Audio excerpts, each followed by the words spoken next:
Di kuliah pertama kita sudah memahami bahwa produk bisa apa saja, apapun, sepanjang itu adalah sesuatu yang dapat kita tawarkan kepada pelanggan. Sesuatu yang dapat menarik perhatian pelanggan, sesuatu yang kira-kira akan atau ingin dibeli dan dikonsumsi oleh pelanggan. Mengapa? Karena itu menjadi bagian dari pemenuhan keinginan dan kebutuhan dari pelanggan. Tolong diperhatikan kata kuncinya bahwa sepanjang sesuatu itu adalah kebutuhan atau keinginan pelanggan, sehingga dia akan tertarik, sehingga dia akan mau membeli, dia mau mengkonsumsi, menggunakan, ya, maka itu dapat kita katakan sebagai sebuah produk. Ya, prinsip itu artinya sepatutnya membuat kita ketika merencanakan sebuah produk, maka menjadi sangat tidak terbatas. Ya. Demikian luasnya definisi dari produk. Ya. Nah, tinggal perwujudannya ke arah mana. Apakah akan dibawa ke arah makanan, silahkan. Dibawa ke arah tools atau alat, ya silahkan. Ya. Makanya kita pun yang bergerak dalam dunia ilmu komputer, ya, ya tidak berarti produk itu sebatas ruang lingkup ilmu komputer saja. Ya. Namun kalau kita definisikan ke arah sana, ya juga tidak salah. Gitu. Oke, jadi ketika kamu memikirkan sebuah software misalnya, aplikasi, ya silahkan diperluas cakrawala kamu, jangan batasi, jangan bentengi, jangan memberi tembok yang membuat kreativitas kita menjadi terbatas. Oke, lanjut di kuliah kedua, saya memberikan sedikit pengantar tentang kenapa kita,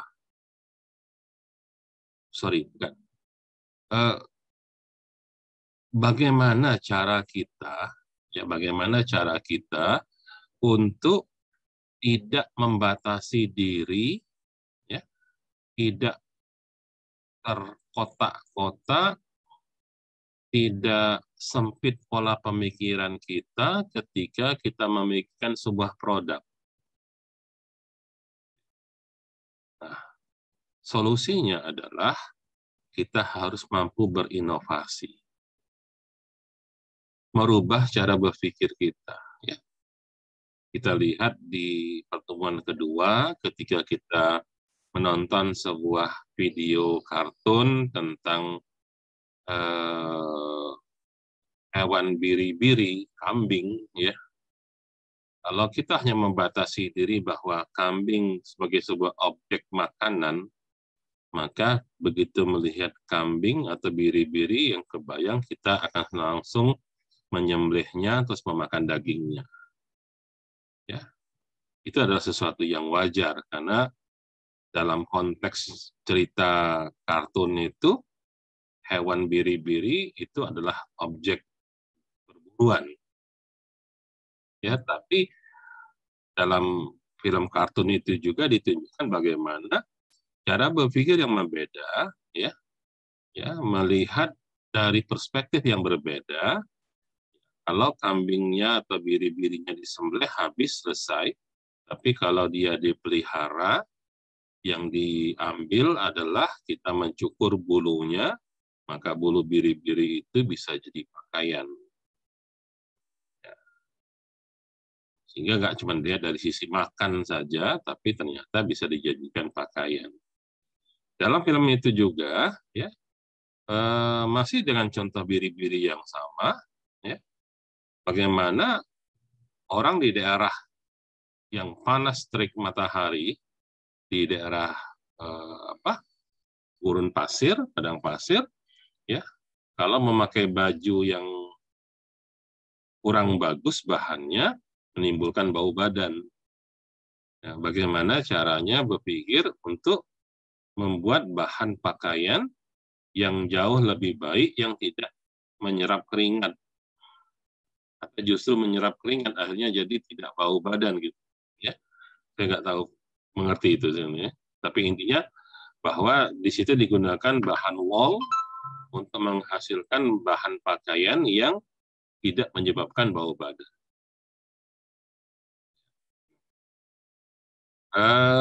Di sisi lain, di cerita yang terakhir dalam kartun tersebut adalah bagaimana orang menggunakan baju berlapis-lapis untuk menghindari dari dinginnya musim dingin, ya, musim salju,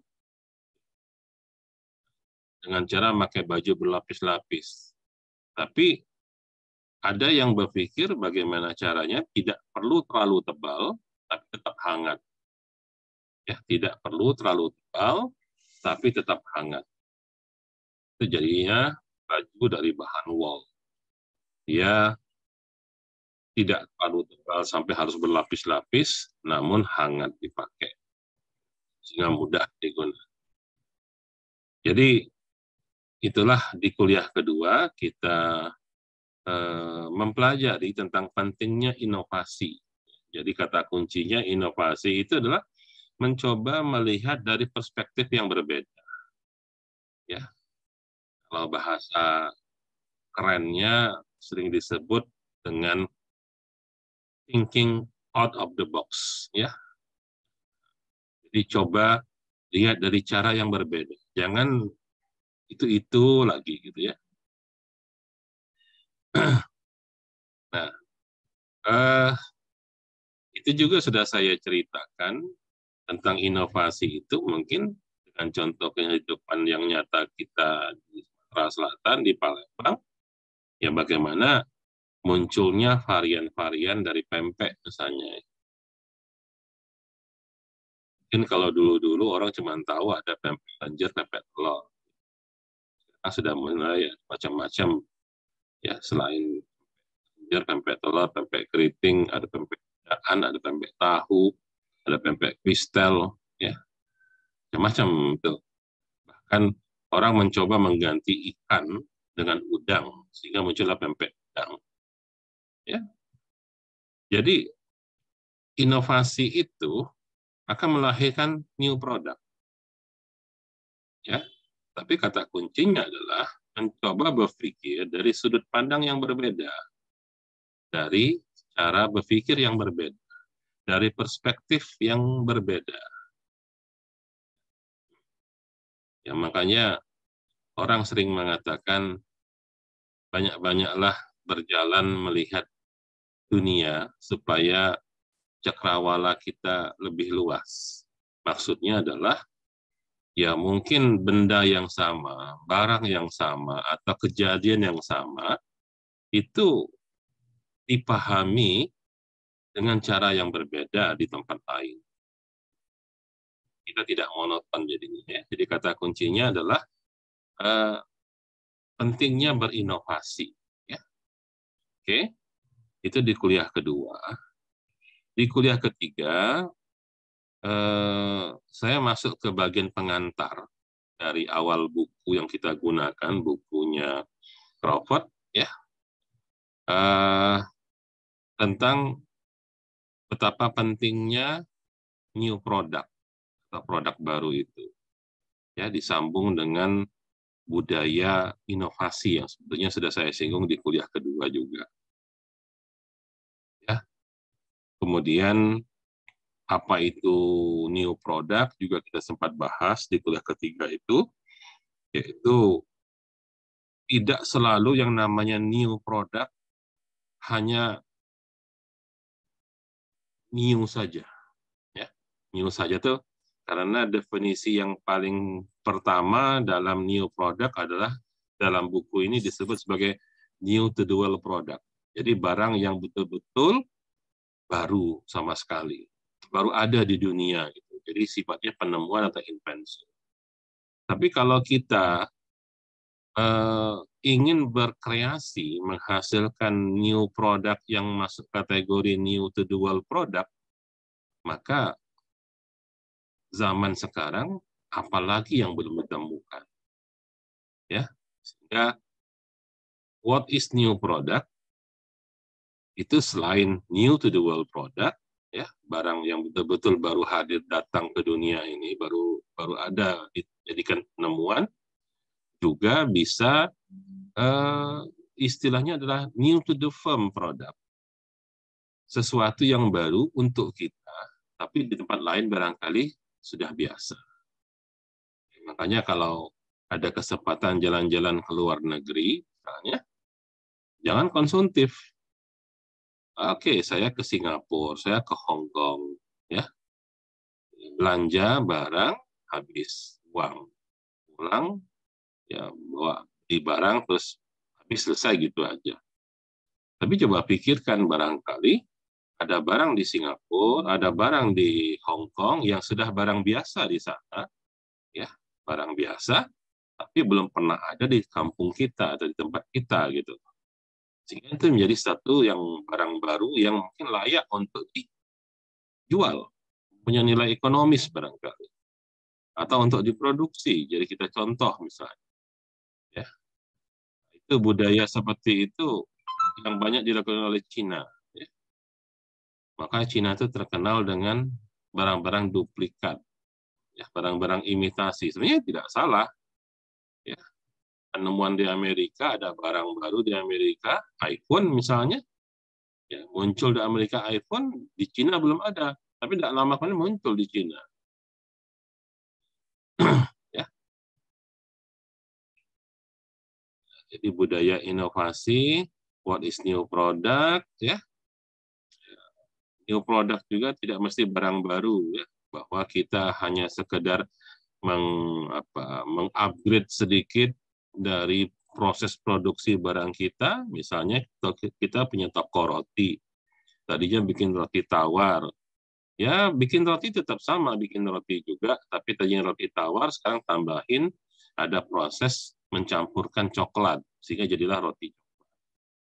Ya, memasukkan keju jadi roti keju. Sebenarnya prosedur kerjanya tetap sama, cuman dimodif sedikit sehingga akhirnya jadi ada new product. Jadi silakan dibaca di buku bagian-bagian awal tentang what is new product, nggak hanya terbatas pada barang baru yang betul-betul belum pernah ada sebelumnya. Ya. Modifikasi itu menghasilkan sebuah new product. Dan sebagainya, ya, masih banyak yang lain. Oke, itu sekedar untuk pengantar di awal buku yang kita gunakan dari kuliah kita. Tapi sebelum kita lanjut ke pemakaian buku tersebut, saya lompat sedikit ke materi yang lain yang tujuannya masih tetap untuk memberikan fondasi yang kuat kepada kamu tentang bagaimana supaya bisa mudah berinovasi, supaya mudah berpikir untuk menghasilkan new product, ya, langkah-langkah berpikir yang seperti apa yang kita butuhkan, ya. Ya, itu yang kita masuk ke materi tentang mind map dan design thinking pada kuliah keempat. Design thinking pada prinsipnya mengajarkan kepada kita, ya, ketika kita merancang sesuatu, maka gunalah kacamata atau lensa cara melihat dari perspektif human-centric, berpusat pada manusia. Ya, itu design thinking. Saya pikir kita semua sebagai orang komputer, saya yakin seharusnya kamu sudah semester 6 atau ada semester 8, harusnya sudah khatam ya, sudah khatam bahwa pelajaran RPL ya, rekayasa perangkat lunak, software engineering mengajarkan kepada kita mau pakai metodologi apapun namanya software engineering itu ya, maka langkah pertamanya adalah memahami user requirement. Ya. Mau pakai metodologi waterfall, ya, mau pakai object oriented, ya, kamu kerja buat konteks diagram DFT atau dengan use case diagram UML apapun itu, ya, pasti yang pertama yang harus kamu pikirkan adalah apa yang menjadi user requirement. Jadi tolong perhatikan prinsip mendasar itu ya ketika kita mendevelop sesuatu apa yang menjadi user requirement. Nah, ini tentunya selaras dengan apa yang kita pelajari di design thinking ya. Jadi jangan sampai mendesain sesuatu dengan melupakan unsur human. Jadi jangan sampai mendesain sesuatu itu melupakan unsur manusianya. Kenapa? Ya karena yang bakal mengkonsumsi, yang bakal menggunakan, yang bakal membeli, yang bakal menjadi pengguna dari apa yang bakal create itu adalah manusia atau human. Jadi design thinking ya mengajarkan kepada kita bahwa ketika merancang sesuatu pastikan berpusat kepada human, ya, human centric. Ya, cara berpikir kita bahwa ini akan digunakan oleh manusia. Ya, kita lihat dalam slide yang kita pelajari terlebih dahulu, ya, kita itu harusnya naik sepeda, bukan sepeda naik kita. Gitu. Nah, kira-kira contohnya seperti itu. Ya. Nah, supaya terstruktur cara berpikir kita, maka buatlah peta pemikiran atau mind map. Ya. Di mana prinsipnya supaya semuanya termaktub dalam rancangan kita, pastikan 5W dan 1H-nya sudah ada. Jadi peta pemikiran kita itu jadi komprehensif. Mulai dari what, apa yang mau kita kerjakan, ya, kemudian mungkin mulai dari habis what, apakah mau dengan why terlebih dahulu, ya silahkan. Mengapa itu perlu ada, ya, when, kapan dia harus ada, where, di mana dia harus disediakan, ya, ya benda sesuatunya tadi kan, ya, sampai kepada who yang bakal menggunakan. Nah, itu juga penting. Jangan sampai kita buat sesuatu ternyata nggak ada yang menggunakan. Nah, nggak ada yang menggunakan. Baru terakhir baru kita ngomong how. Lalu kita ngomong how. Nah, itu juga selaras dengan materi yang kelima di kuliah kelima minggu yang lalu. Ketika kita membahas tentang bisnis kanvas model. Ya. Ini bisnis kanvas model adalah sebuah model yang mengajarkan kepada kita ketika kita mendevelop sesuatu untuk dibisniskan khususnya. Untuk dibisniskan. Ya, jadi tolong perhatikan untuk dibisniskan maknanya adalah kita mencari keuntungan di sana ya. Maka pertama yang harus kita pikirkan adalah siapa yang bakal jadi target usernya. Ya. Jadi dari 9 kriteria bisnis kanvas model, ya, pertama yang harus jelas terlebih dahulu adalah siapa target marketnya, siapa calon pelanggannya, segmen mana. Mengapa kita perlu tahu siapa segmen mananya itu, siapa bakal jadi target usernya itu? Karena kita pengen tahu apa yang menjadi kebutuhan dia, apa yang menjadi requirement dari mereka. Jadi begitu kita tahu siapa yang menjadi target, maka dengan mudah kita akan masuk ke apa yang perlu kita tawarkan. Ya, itulah value proposition dalam bisnis kanvas model. Di poin kedua dalam bisnis kanvas model setelah target market adalah value propositions. Sesuatu yang mau kita tawarkan kepada mereka. Nah, kalau kita sudah punya apa yang mau kita tawarkan, baru kita bangun saluran atau kanal dan sistem dalam berhubungan dengan pelanggan tersebut. Ya, sehingga setelah satu customer target, 2 value proposition, 3 dan 4 dalam bisnis kanvas model adalah kanal serta sistem hubungan dengan pelanggan. Dengan demikian, selanjutnya kita bisa menyampaikan penawaran kita, produk yang mau kita tawarkan tersebut. Ya. Nah, dalam melakukan penawaran tersebut, dalam memproduksi produk tersebut, sudahlah tentu kita membutuhkan sumber daya yang dibutuhkan dalam proses-proses tersebut. Ya. Nah, selain sumber daya, tentunya akan ada proses-proses kunci yang menentukan keberhasilan dari proses pengembangan sebuah produk. Dan tidak semua proses maupun sumber daya wajib kita penuhi internal. Bisa saja kita bisa bawa kepada pihak eksternal sehingga kita akan punya key partner kunci di luar organisasi kita. Dari situ nanti kita bisa menghitung berapa revenue yang bakal masuk dan berapa struktur biaya yang bakal kita keluarkan. Sehingga dari situ akan terlihat secara keseluruhan apakah bisnis yang kita bangun sesuatu yang menguntungkan atau tidak. Ya, itu di pelajaran tentang bisnis kanvas. Dan sedikit saya singgung di kuliah yang kelima, jangan lupa bahwa ketika mendevelop suatu produk, mendevelop sebuah proses bisnis, sudah barang tentu kita perlu penanganan proyeknya. Oke, saya pikir itu untuk sekedar mereview apa yang sudah kita pelajari sampai dengan minggu yang lalu.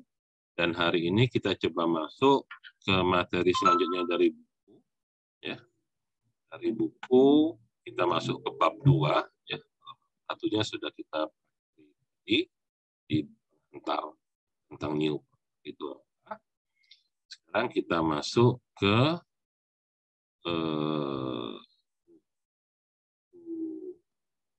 profit, ya. Bab 2-nya yaitu tentang proses ya dari pengembangan produk baru. Oke, sekedar juga mengingat kembali materi yang sebelumnya bahwa di bab 1 dari buku Crawford ini dikatakan bahwa ada 3 hal penting yang perlu kamu pahami dalam manajemen produk baru, new product management. Yang pertama adalah proses, new product process. Yang kedua PIC, Product Innovation Charter. Dan yang ketiga adalah product portfolio. Ya, itu dari bab 1. Jadi dari yang 3 itu kita masuk yang pertama sekarang itu tentang new product. Jadi bab 2 ini kita akan mempelajari bagaimana sebuah produk baru itu prosedurnya atau Oke. Kembali dengan melihat beberapa contoh. kita lihat PMG, ya, PNG, ini Procter & Gamble, ya. Ini produk-produk apa namanya, sampo, ya, sabun, krim-krim, ya. Ini kalau kalian para wanita banyak menggunakan produk PNG ini, ya. Nah, sekian banyak produk baru yang muncul, ya, ya, varian-varian baru dari produknya PNG ini, itu bisa terjadi karena memang ada komitmen dari pimpinan perusahaan terhadap keperluan perusahaan untuk selalu create new product. Ini yang penting, ya. Jadi kamu perhatikan bahwa coba tanya mungkin orang tua kamu, ya, atau kakak-kakak kamu yang mungkin yang selisih umurnya cukup jauh misalnya, ya, kira-kira 10 tahun yang lalu merek-merek sampo apa aja, merek-merek sabun apa aja, bandingkan dengan sekarang. Ya saya yakin pasti jawabannya banyak perbedaan. Yang dulu nggak ada sekarang ada, yang dulu nggak ada varian itu sekarang ada, ya. Mungkin kalau kamu tanya ke orang tua kamu, ya, ketika mereka masih SMA barangkali, mungkin 30 tahun atau 20 tahun yang lalu, yang namanya Pepsodent ya hanya Pepsodent aja, ya, satu macam gitu. Tapi sekarang kita lihat Pepsodent sudah beragam, ada macam varian. Kalau dulu ya oke, saingannya Pepsodent adalah Close Up. Dari dulu sih memang begitu. Tapi close up-nya cuma satu aja, close up yang warna hijau itu. Nah, sekarang close up ada macam-macam. Ya. Sampo. Oke, samponya tetap sama, namanya Sunset. Tapi variannya kalau sekarang sudah banyak sekali. Ya. Sabun mandi, Lux. Oke, dari dulu sudah ada sabun Lux. Ya, tapi variannya sudah macam-macam sekarang. Ya. Kita lihat contoh bagaimana salah satu contoh perusahaan yaitu Procter & Gamble ini punya komitmen terhadap yang namanya new product. Ya. Nah, persoalannya adalah karena customer-nya segmennya sangat luas. Mereka tuh banyak. Ya, kalau mereka hanya fokus misalnya bikin sabun khusus sabun untuk sabun sulfur misalnya, ya.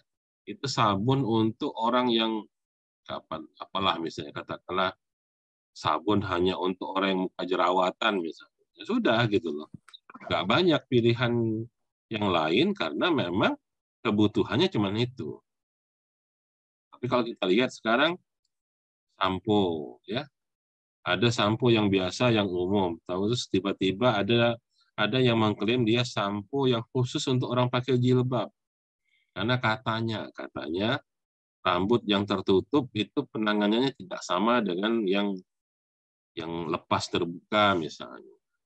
Jadi apa sih bedanya sampo untuk orang yang berjilbab dan tidak berjilbab? Ya, ya, tapi mereka mampu mendefinisikan produknya dengan segmen target pasar yang jelas. Nah, jadi dengan semakin luasnya customer segment yang menjadi target, maka tentunya dibutuhkan juga banyak produk-produk baru. Begitu juga kalau kita dalam dunia komputer. Ya. Barangkali kita selama ini cuma mikir bahwa nggak ada kebutuhan antara kelompok orang tertentu dengan orang yang berbeda gitu dalam hal sebuah software misalnya, ya, dalam hal sebuah software. bagi yang masih mengasumsikan cara berpikirnya demikian, ya, bahwa komputer itu, software itu sama aja lah gitu. Apa bedanya software? Masa ada software untuk kelompok tertentu gitu ya? Sekarang coba tanya pada diri kamu sendiri ya. Kamu kalau sosial media, kamu lebih suka mana? Kamu lebih suka Instagram atau Facebook? Coba jawab pertanyaan saya itu. Hah? Kamu lebih suka Instagram atau Facebook? Atau Twitter? Coba. Instagram, Pak. Kenapa? Instagram. Kenapa? Kenapa Rizka Instagram? Lebih menarik kayaknya, Pak. Tinggal lihat-lihat fotonya aja. Kalau Facebook kan ada teks-teksnya, Pak. Oke. Tadi siapa lagi tadi mau jawab? Apa lagi? Yang lain? Instagram, Pak. Kenapa Instagram? Karena menurut saya di sana lebih banyak teman yang aktif. Jadi informasi mengenai kegiatan keseharian itu lebih masif, Pak. Saya yakin hampir semua jawaban kamu nanti akan jawabnya Instagram walaupun dengan alasan berbeda. Ya, macam-macam. Tapi, ya, kalau coba kita klaster penggunanya, walaupun alasan beda-beda ya, ada yang bilang lebih menarik, lebih mudah, atau apa, atau banyak kawan, atau bukan banyak. Tapi ternyata yang umumnya itu adalah, akhirnya apa? Klasterisasinya menunjukkan perbedaan itu mengerucut pada umur. Ya, perbedaan itu mengerucut pada umur. Anak muda, entah kenapa, lebih suka dengan Instagram. Tapi yang generasi lebih tua, mungkin lebih suka dengan Facebook. Ya. Tapi nanti ada kelompok tertentu yang lebih suka dengan Twitter. Itu contoh aja perbedaan. Kalau saya ambil dari 3 sosial media yang yang sekarang digunakan orang, yang dominan digunakan oleh orang. Pertanyaannya, kenapa ada yang suka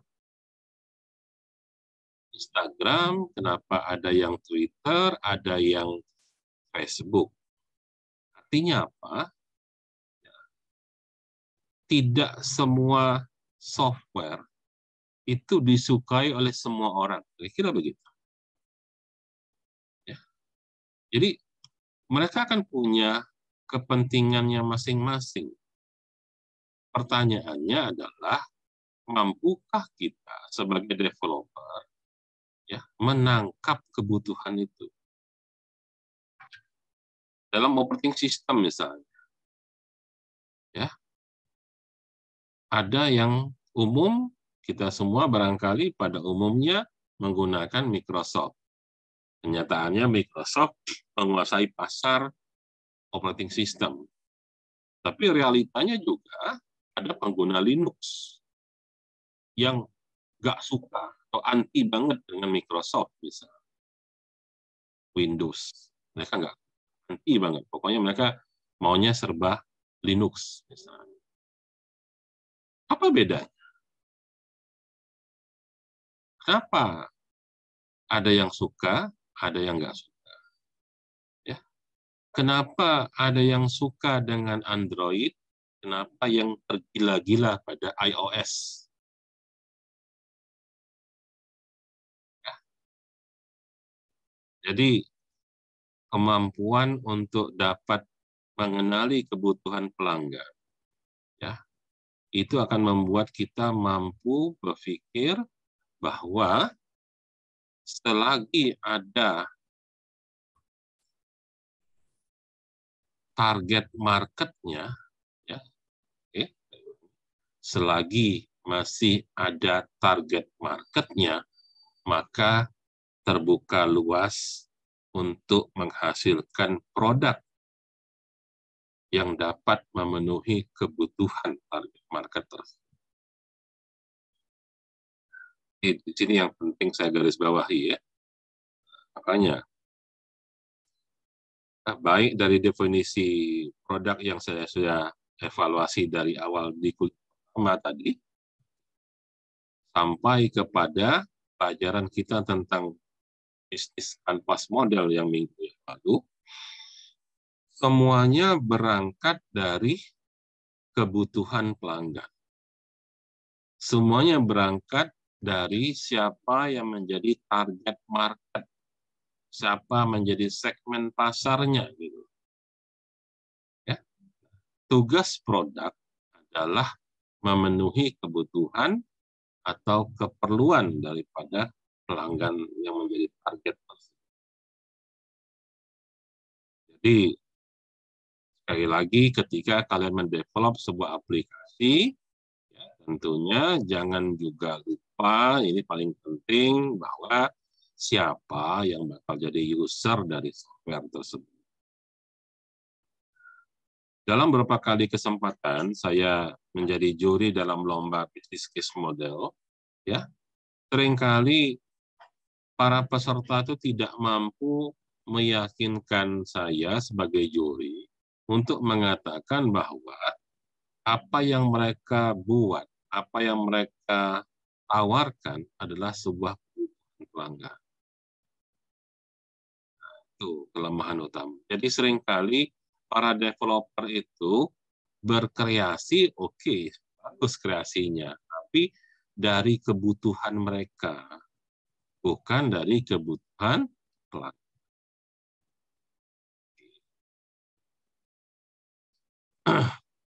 Saya pikir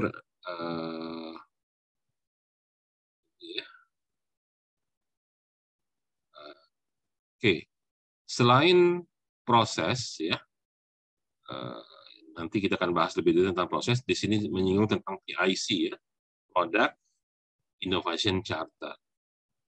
Nah, dicontohkan dalam buku ini di bab 2 diceritakan bahwa P&G, ya, Procter & Gamble ini sebagai sebuah perusahaan kosmetik, sekalipun mereka itu, ya, di sini dikatakan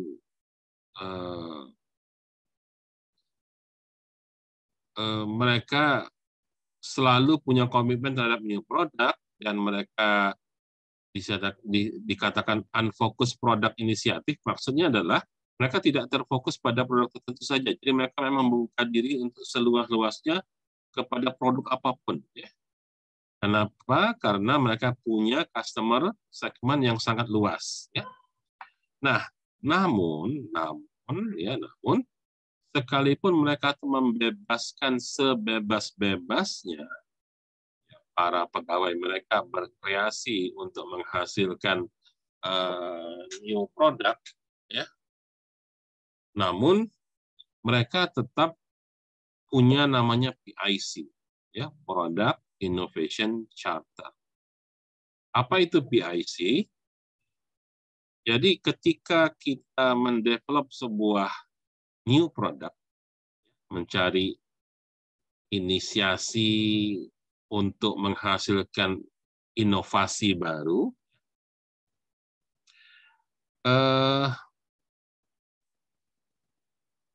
mereka tetap, karena mereka itu kosmetik, ya, maka mereka tetap punya namanya strategic fokus produknya, ya, untuk muka. Kira-kira begitu, ya. Kalau saya lebih suka menjelaskan materi ini dengan contoh sebuah ilustrasi yang mungkin sangat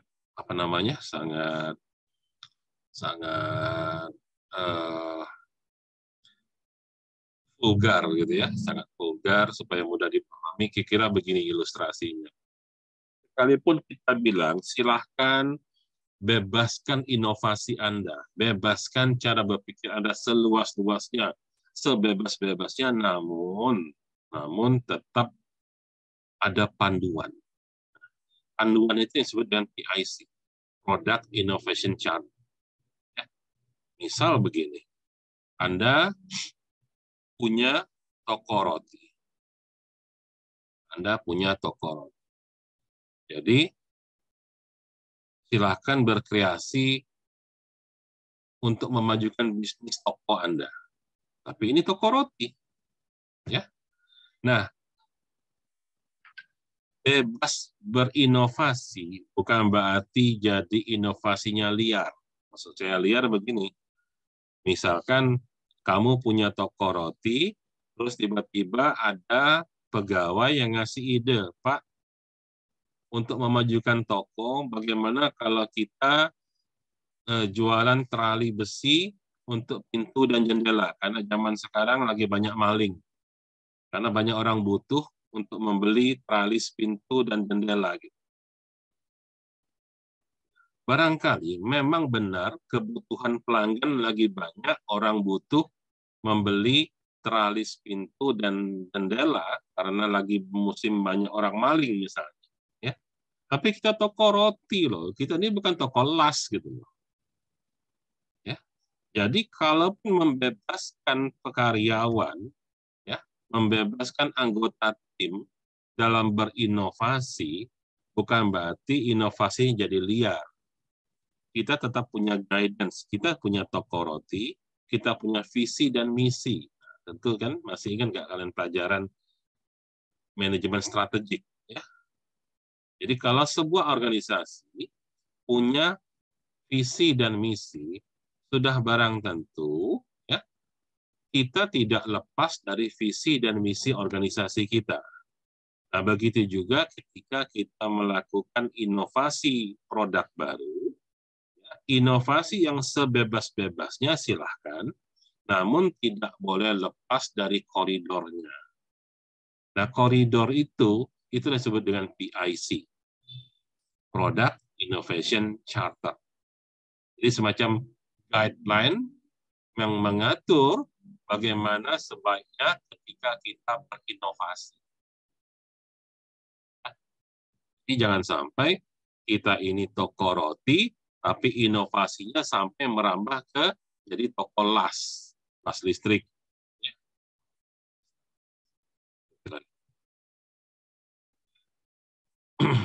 Oke, jadi kita lihat bagaimana new process ya, new product process, ya, new product, ya. Oke. Selain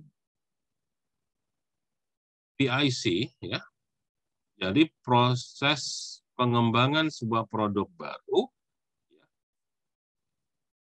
tentunya tahapan-tahapannya itu selaras dengan apa yang menjadi ketentuan dalam Product Innovation Charter. Yang kedua, dia juga tidak boleh lepas dari yang namanya product portfolio. Ya, product portfolio. Ya, oke, nanti kita lihat seperti apa produk portfolio itu. Ya. Oke. Secara keseluruhan, ya, proses dari new product, ya, menghasilkan new product itu ada 5 fase. Secara keseluruhan. Ada 5 fase. Dimulai dari fase pertama, yaitu kita mencoba mengidentifikasi apa saja peluang-peluang yang mungkin untuk dijadikan new product. Seandainya kita memperoleh banyak peluang tersebut, sudah barang tentu harus kita pilih. Ya. Pilih, maksud memilih adalah untuk menentukan skala prioritas. Mana yang terlebih dahulu harus kita kerjakan. Yang sudah terpilih masuk ke fase kedua. Itu fase concept generation. Kamu bayangkan seandainya new product ini adalah skripsi. Seandainya kan new product ini adalah skripsi, ya. Dalam posisi kamu sebagai mahasiswa, sekarang pikirkan kamu harus punya produk baru yang disebut skripsi. Mau bikin skripsi apa sih? Ya, banyak sebenarnya. Coba kamu buka daftar list satu persatu apa saja peluang yang mungkin kamu kerjakan untuk jadi skripsi kamu. Nah, barang tentu, sekalipun bebas membuat skripsi, ya tentunya tidak boleh kamu buat skripsi punya anak fakultas kedokteran. Ya. Kamu bukan kuliah di kedokteran, kamu kuliah di Fasilkom. Tentunya ada aturan-aturan yang mengatur. Kan yang Fasilkom juga seharusnya kamu tahu mana skripsi SI, mana skripsinya informatika. Itu nggak sama. Ya, mana skripsinya anak jurusan SK. Karena kita jurusan yang berbeda.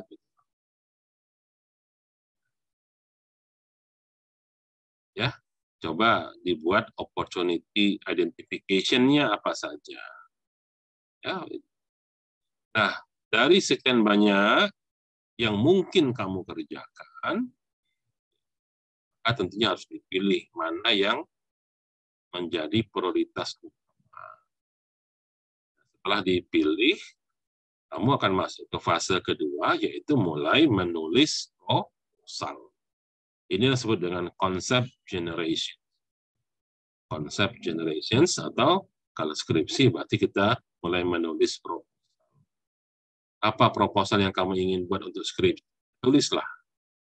Itu namanya concept generation.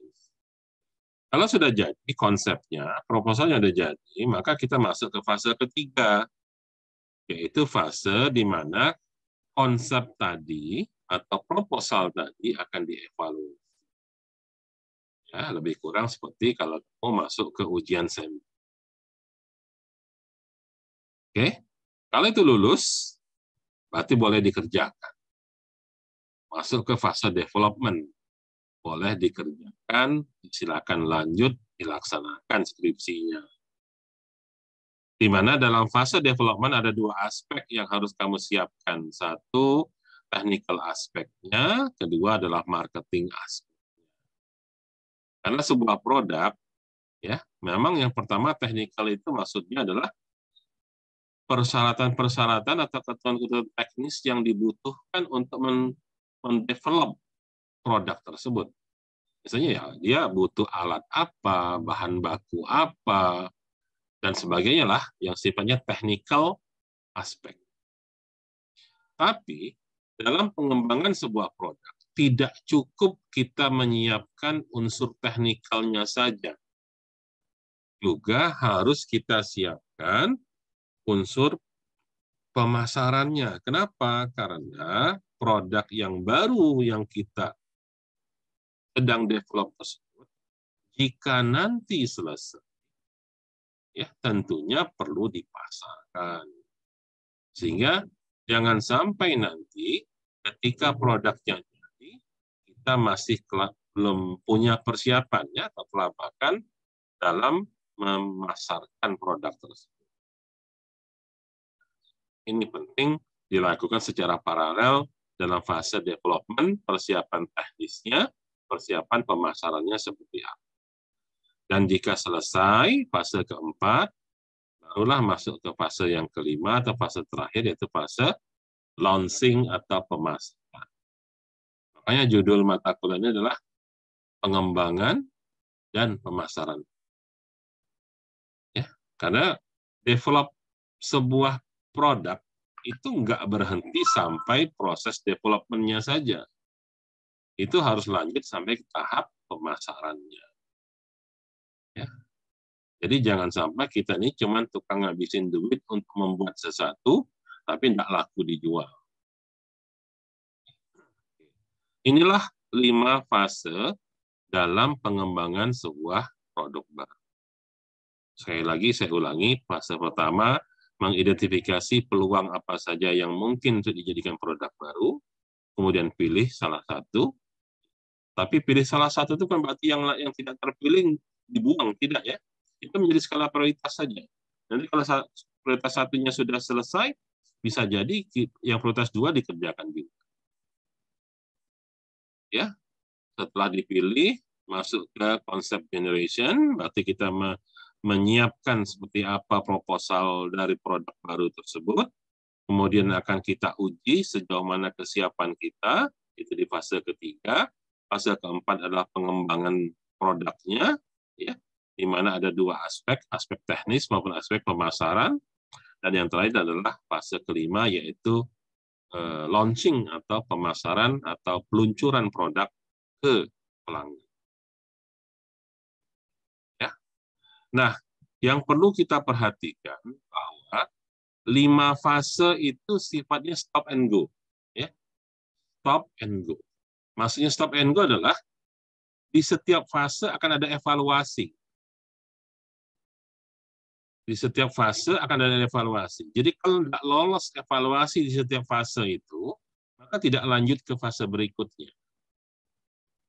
Nah, untuk itu, perlu bagi kita untuk paham ketika di setiap fase, apa persoalan-persoalan yang harus kita jawab untuk dapat dinyatakan lolos di fase tersebut, sehingga bisa lanjut. Ketika kita mencari ide, ya, ini opportunity identifications, ini mencari ide sebenarnya, pertanyaannya, di mana nyari idenya? Di mana sumber-sumber idenya? Di mana ada petunjuk untuk mendapatkan ide itu? Itu pertanyaan besar yang harus kamu jawab. Kalau kamu nggak punya jawabannya, ya stuck lah pasti. Ya. Sama dengan kalau kamu mau bikin skripsi. Oke, mau bikin skripsi. Sudah ngisi KRS, ya. Sudah jalan 3 bulan, masih nggak tahu. Judul aja nggak jelas. Jangankan judul, ini topiknya tentang apa, belum tahu. Topik aja gitu. Coba kamu jawab dulu. Oh, saya skripsi tentang apa? Oh, saya skripsi tentang SPK. Oh, saya skripsi tentang audit. Saya skripsi tentang data mining. Kan enak. Jadi sudah jelas arahnya mau kemana gitu. Kalau sudah semester berapa kuliah? Semester 8. Udah skripsi belum? Sudah. Skripsi tentang apa? Nggak tahu. Nah, bingung pasti. Ya. Nah, jadi ketika mencari ide, pertanyaan pertamanya lah, di mana tempat nyarinya? Itu yang harus kamu jawab. Ya. Kalau sudah tahu di mana tempat nyari idenya, berarti sudah tahu. Ya, kalau sudah tahu, datangin tempat itu. Diambil idenya itu. Ya. Oke. Nah, ketika di fase kedua, konsep generations, kata kunci yang harus kita jawab adalah kadang-kadang kita itu sendiri, ya, coba yang bikin proposal nggak sudah itu, ya, yang sudah berbulan-bulan proposal nggak jadi, yang sudah ngakunya sudah proposal sih, tapi belum daftar Sempro. Mengapa? Karena kamu sendiri nggak tahu proposal yang kamu buat itu kira-kira sudah worth it atau belum, ya? Sudah cukup apa belum? Nah, kalau kamu sendiri nggak yakin bahwa apa yang kamu buat itu sudah mencukupi persyaratan, ya, kamu pasti nggak punya percaya diri kalau kamu nggak bisa mengukur apa yang kamu buat itu sudah memenuhi persyaratan apa belum. Ya. Sama seperti kalau kamu mau ngelamar kerja, kamu nggak tahu kamu itu sudah memenuhi syarat apa belum untuk ngelamar kerja. Dengan ragu-ragu, misalnya. Bikin skripsi, itu tidak bikin proposal, sudah. Tapi kamu sendiri meragukan kira-kira kalau daftar ujian Sempro bisa lulus nggak ya? Kenapa? Karena kamu nggak tahu ukuran minimalnya seperti apa. Jadi perlu bagi kita secara individu kita punya namanya initial review. Ya, initial review kita ada telaah awal yang kita lakukan oleh diri kita sendiri, yaitu menguji apakah ide yang kita coba tawarkan itu sesuatu yang layak gitu. Ya. Nah, kalau sudah masuk ke konsep evaluation atau kalau skripsi ya masuk Sempro nama. Di situ akan dibahas secara lengkap, ya, secara keseluruhan, dilakukan screening, evaluasi, ya. Sebenarnya kata kuncinya sederhana saja. Ketika ujian Sempro itu, kira-kira proposal ini layak nggak dilanjutkan. Jadi kalau dalam produk, sebuah proposal new product, kira-kira para pengujinya bertanya, ini kira-kira layak nggak untuk dilanjutkan untuk di-develop? Ya. Jadi, kalau memenuhi syarat, maka masuk ke fase keempat, yaitu development. Ya, tentunya namanya development, pertanyaan yang harus dijawab adalah kapan selesai. Kapan selesai? Kalau sudah bilang, oke, selesai, maka kita masuk ke fase launching. Nah, fase launching ini bukan berarti selesai semua gitu ya. Justru di sini ujian terbesarnya, yaitu apakah bisa diterima oleh pasar apa tidak. Bisa diterima oleh pasar apa tidak kalau produk. Kalau kamu skripsi, ini ujian kompre. Kira-kira penguji puas nggak untuk mengatakan kamu lulus gitu. Ini pentingnya ya. Tahapan-tahapan. Jadi saya pikir nggak perlu saya jelasin satu persatu ya. Fase-fasenya mungkin kamu bisa baca saja, lebih kurang seperti tadi. Fase 1 itu adalah kita mencari peluang, ya, mengidentifikasi peluang, ya, apa saja yang mungkin dijadikan ide, dan tentunya setelah itu akan dipilih, diseleksi, ya. Kemudian bagaimana cara mengumpulkan ide-ide tersebut, ya tentunya banyak sumber yang bisa dilakukan. Ya, nanti kita lihat satu persatu, antara lain misalnya di buku ini mengajarkan kalau dari sebuah perusahaan, sebuah organisasi, biasanya perusahaan punya rencana pemasaran biasanya. Ya, dari situ bisa kita cari, jadikan sumber untuk mencari ide baru. Ya, rencana pemasaran itu biasanya rencana target tahunan gitu ya biasanya. Atau istilahnya adalah corporate planning. Corporate planning adalah rencana jangka panjang. Ya. Rencana strategik, visi dan misi perusahaan misalnya itu nanti akan dicari ide dari sana. Itu ya, ini bisa dilakukan. Atau bisa dengan cara melakukan sebuah kegiatan khusus, misalnya survei.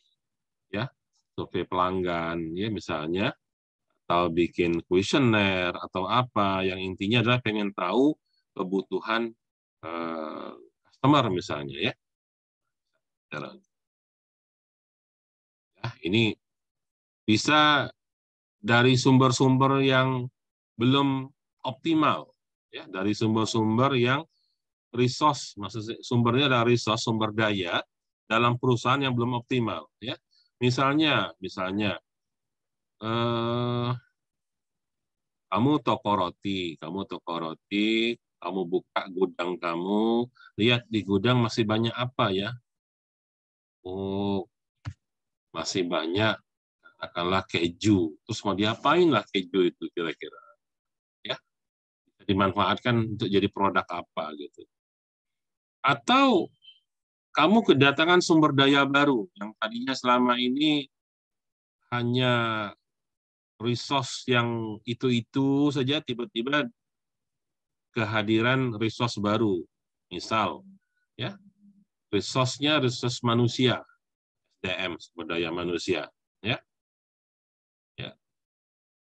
Katakanlah awalnya kalian itu toko roti, maka karyawan yang kerja di toko kamu itu semuanya adalah karyawan yang bisanya cuma bikin roti doang. Ya. Coba, kalau yang orang Palembang, kamu tahu toko Friends. Ya. Dulu Friends itu adalah Friends Bakery. Terkenalnya adalah Friends Bakery. Tapi sekarang bakery-nya dihilangkan nama dia, nama tokonya hanya Friends saja. Kenapa? Karena dia nggak cuma bakery aja. Sekarang dia Friends itu sudah jadi restoran.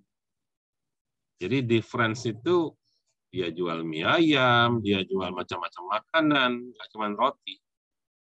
Ya, saya yakin karena pegawai yang tadinya chef-nya hanya bisa bikin roti, dia sekarang punya pegawai baru yang selain bikin roti juga bisa memasak makanan-makanan yang lain. Ya, sehingga dia tidak hanya jadi toko roti, tapi dia menjadi toko makanan restoran pada umumnya. Jadi, new resource juga bisa menghasilkan produk baru. Atau sebuah perusahaan atau sebuah organisasi bisa saja mencari peluang produk barunya karena dikejar oleh lingkungannya. Ya, misalnya tantangan kompetisi, ya. Tantangan kompetisi. Ya. Tantangan kompetisi, muncul saingan.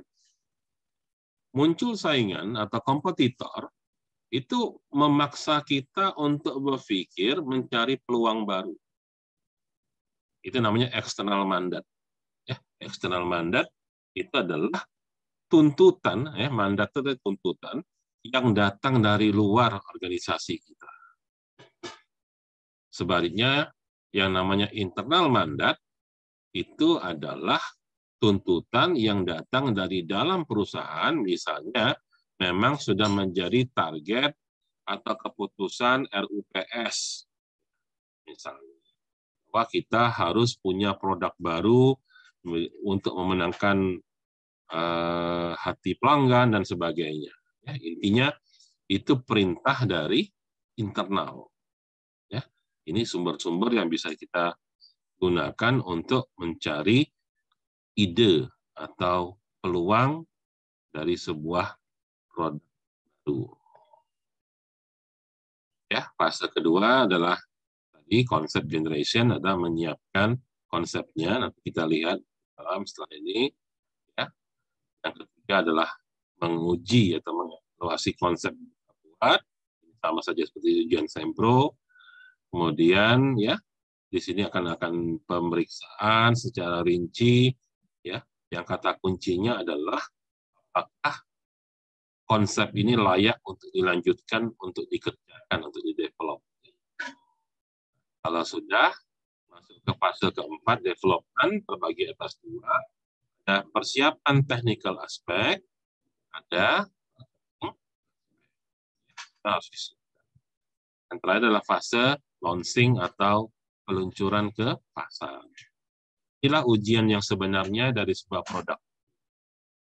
Tidak semua produk baru sukses. Namun terkadang juga tidak sedikit yang nggak disangka-sangka malah sukses besar. Ya, ini real ujian. Nah, yang perlu kita ingat ya, bahwa sebuah produk itu akan ada siklus, ya, akan ada siklus yang bentuknya kurvanya seperti huruf S, seperti ini, ya, seperti huruf S. Jadi sebuah produk itu, ya, akan ada kaitan antara sejauh mana kejelasan, ya, ini clarity, ini maksudnya lah kejelasan dari konsepnya, ya, kejelasan dari konsep itu dihubungkan dengan nilai pasarnya. Ya. Tentu kamu pernah dengar ya, ada spionase bisnis. Ya. ada prototipe barang dicuri orang gitu ya. Ada proposal dicuri misalnya. Orang mencuri ide. Nah, tinggal harganya atau nilainya itu tergantung sejauh mana kejelasan proposal itu. Kalau proposal yang sudah lengkap jadi, tinggal eksekusi, itu nilainya tinggi banget. Karena bahkan kalau sudah sampai jadi barang, sudah jadi produk, maka nilainya tinggi. Tapi kalau baru cuma ide, saya ngobrol sama kamu nih, terus saya bilang saya ada ide, idenya ide cemerlang. Bagus sih idenya. Tapi kalau baru omongan doang, ditulis saja belum, diketik aja enggak, misalnya, itu value-nya 0. Ya. Atau ada sebuah ide yang baru teori. Ya, idenya ada, tapi baru teori. Belum yakin. Ya. Tapi sebaliknya, sebuah ide yang sudah dilengkapi dengan teori, ya, sudah dicoba dengan beberapa pengujian awal, misalnya. Nah, jadi sudah sempat dibuat testingnya, misalnya, di sini tested concept misalnya, konsepnya sudah teruji misalnya. Artinya sudah pernah dibuat pada skala yang kecil misalnya. Misalnya, ya tadi ada resep tentang kue atau roti gitu ya. Baru dibuat kecil-kecilan sedikit aja, baru dibuat ukuran kecil misalnya. Ya, ternyata kuenya enak banget gitu. Ini kalau kita jadikan produk semassal, dibuat pabrik, bakal laku keras gitu. Nah, tapi itu bakal punya nilai gitu. Nah, bentuknya seperti ini, siklusnya, kurvanya itu seperti huruf S. Ada satu saat dia rendah 0, naik, terus agak datar.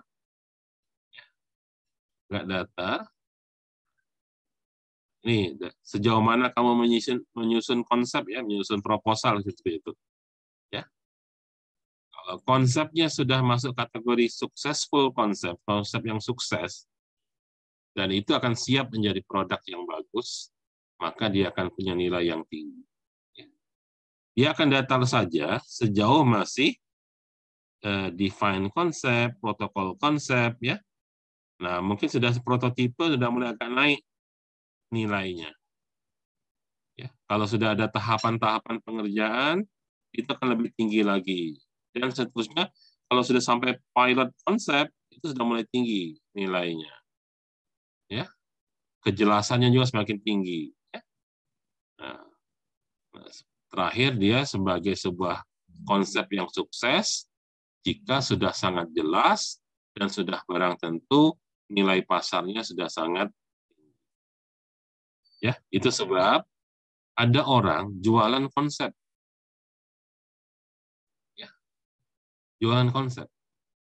Bisnis apa jualan konsep? Itu perusahaan konsultan. Ya. Konsultan itu cuma jualan konsep aja. Jual ide sebenarnya. Tinggal idenya itu implemented atau tidak. Kalau idenya dapat diimplementasikan, itu biasanya mahal. Maka banyak perusahaan-perusahaan konsultan ya sekarang. Nah, yang tidak kalah penting adalah ketika kita memikirkan sebuah ide, ya, berapa lama waktu yang dibutuhkan untuk sampai jadi ide tersebut. Berapa lama waktu yang dibutuhkan untuk sampai jadi sebuah ide. Jadi time to market menjadi penting. Jangan sampai ketika produknya jadi, sudah kehilangan momentum. Ya, sudah kehilangan momentum. Jadi ini hal-hal yang penting yang perlu diperhatikan bahwa bagaimana caranya kita mempercepat kalau bisa dipercepat. Accelerating time to market. Ya. Supaya nggak kehilangan momentum. Ya, supaya tidak kehilangan momentum pasar tentunya ya. Yang sampai ketika kita masuk ke pasar, justru pasar sudah sepi. Ya. Sama seperti kalau kamu mau jualan gitu ya. Kamu harus datang ketika pasar sedang ramai gitu. Kamu datang ke pasar, kondisi pasar sudah sepi, sudah tutup, ya ngapain gitu loh. Produk sebagus apapun, kalau pasarnya sudah sepi, ya nggak ada guna. Ini penting diperhatikan time to market. Ya, ini masih bicara tentang time to market lah gitu. Nah, oke. Bicara tentang produk, ya juga tidak tidak luput dari servis ya. Jadi maksud dari produk ini tidak mesti berwujudnya barang, tapi bisa juga berupa jasa ya. Jadi pengertian produk seperti yang saya katakan bahwa apa saja yang dapat memenuhi kebutuhan pengguna sejauh itu dibutuhkan nggak ada masalah. Jadi kalau kita ngomong produk bisa berupa memang ada barang fisiknya, produk dalam bentuk goods ya barang, atau produk dalam pengertian adalah sebuah jasa atau servis. Ya. Oke, saya pikir itu nggak perlu saya bahas lebih detail ya. Ya. Dan tidak semua harus new to the world produk ya. Tidak semua harus new to the world. Tidak semua harus barang yang sifatnya penemuan atau invention ya.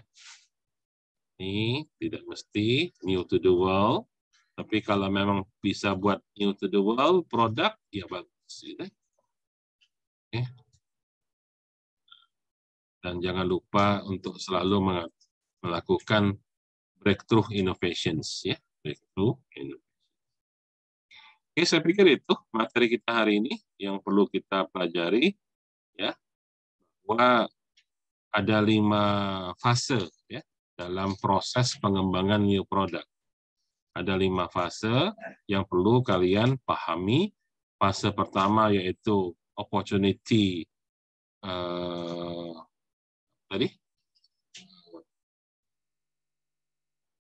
and selections ya, peluang mencari ide sebetulnya. 2 itu adalah menyusun konsep dari ide tersebut. Yang ketiga menguji ide tersebut dengan konsep evaluations. Keempat development dan kelima adalah launching. Ya. Saya pikir itu yang perlu kita pelajari hari ini. Ya. Ada yang mau ditanyakan? Dan yang perlu kamu ingat adalah ini ya, saya coba buka. Rangkuman itu sebenarnya ada di awal bab 1. Awal bab 1. Ya. Di gambar ini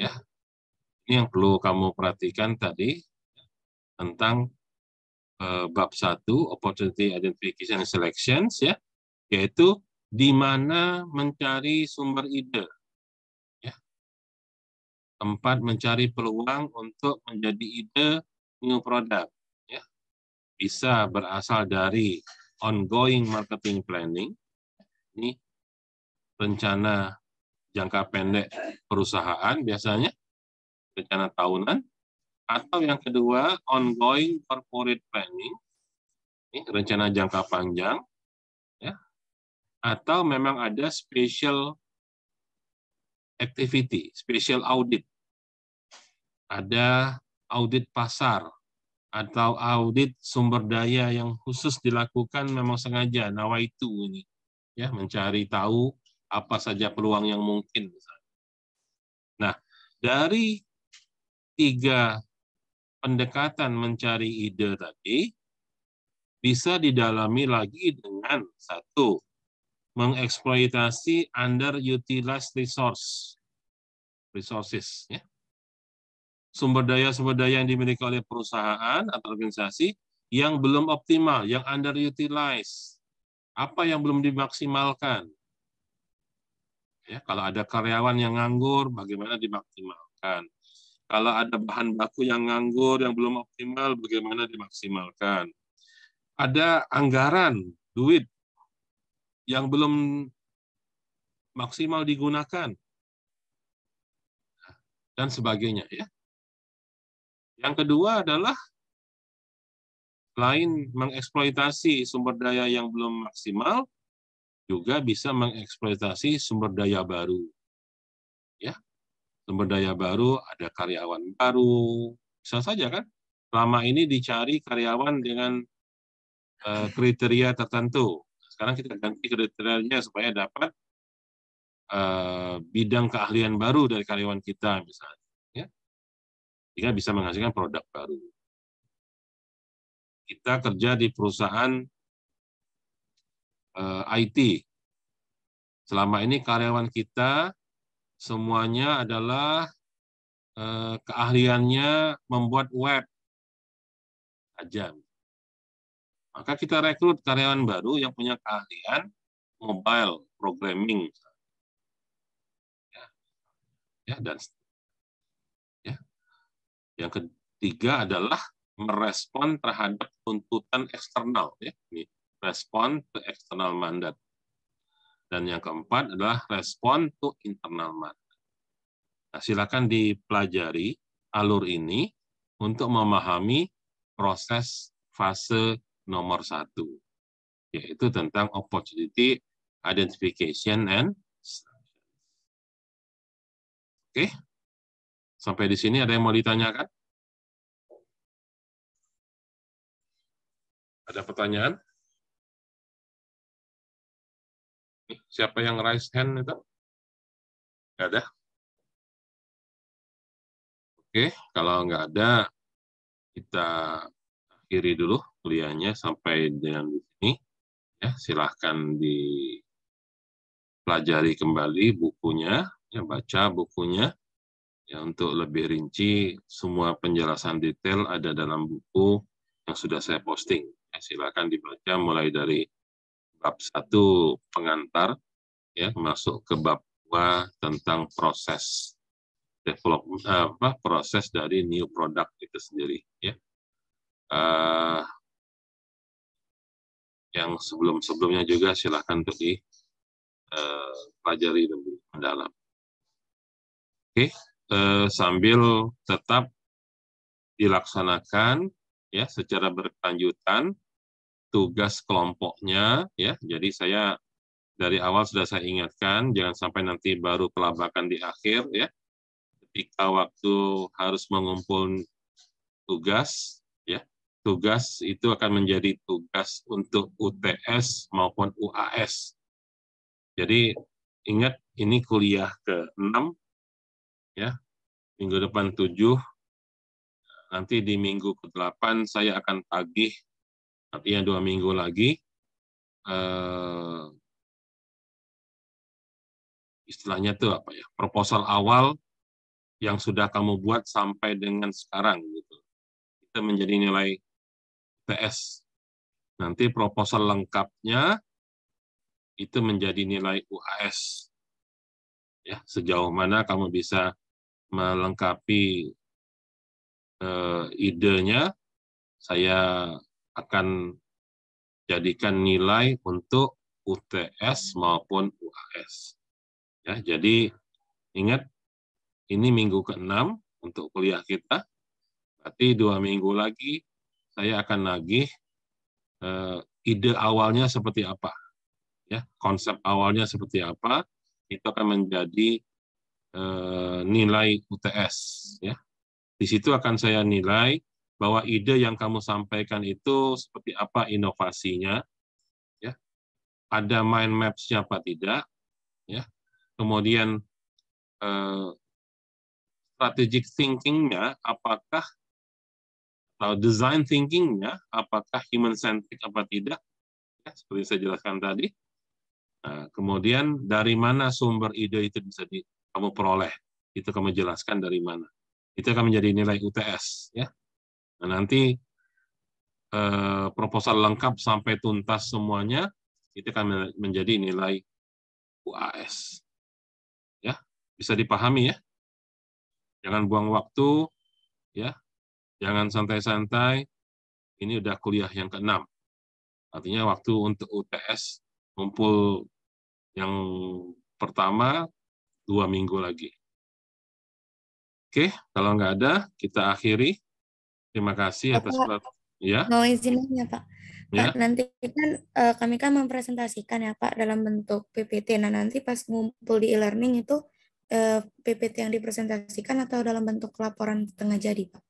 Laporan setengah jadi. PPT-nya hanya untuk kamu presentasi aja. Oh iya Pak, oke. Makasih Pak. Laporannya. Jadi nanti rangkuman laporan itu kamu presentasikan gitu. Ya. Oke, terima kasih atas perhatiannya. Kita akhiri. Assalamualaikum warahmatullahi wabarakatuh.